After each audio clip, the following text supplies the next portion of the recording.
All right, so up to this stage, the only thing we've been differentiating are pretty much polynomials and functions created from polynomials. Let's now have a look at our exponential.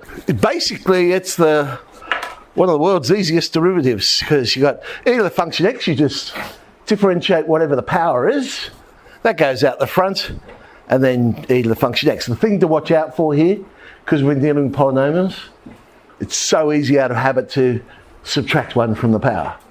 But in this case, the power remains the same. So you're differentiating the power, that goes out the front, but the power remains the same. Now that's if it's base e. If it's any other base, it's pretty much the same, but we also multiply it by the log of a, so the natural log of a. That basically just comes about via the change of base form. You can prove it using that.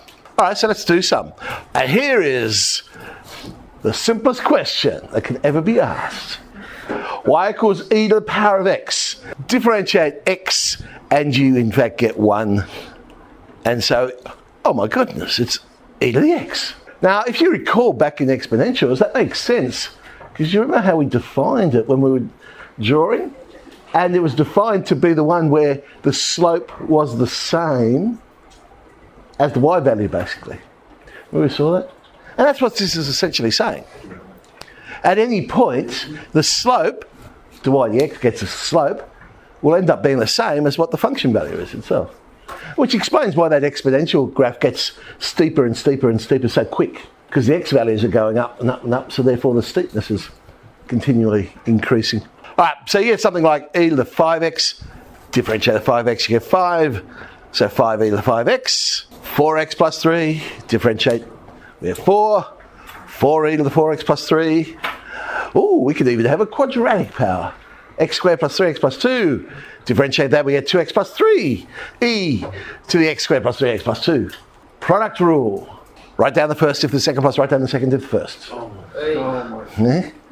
3x squared, 4e to the 4x plus e to the 4x, 6x. Tidying that up, it is of course going to factorise, because you're going to have the exponential in both bits, but in this case we also have, 6x as well, don't we? Anarchy. Bring down the power, lower the power, diff the inside. And tidying that one up. Well, let's do a quotient. Square the bottom, write down the bottom, diff the top, minus write down the top, diff the bottom.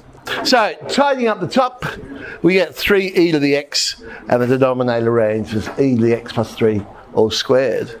So we want to find the equation of a tangent to this particular curve. At the point, well, I'm using the exact value for the y value here.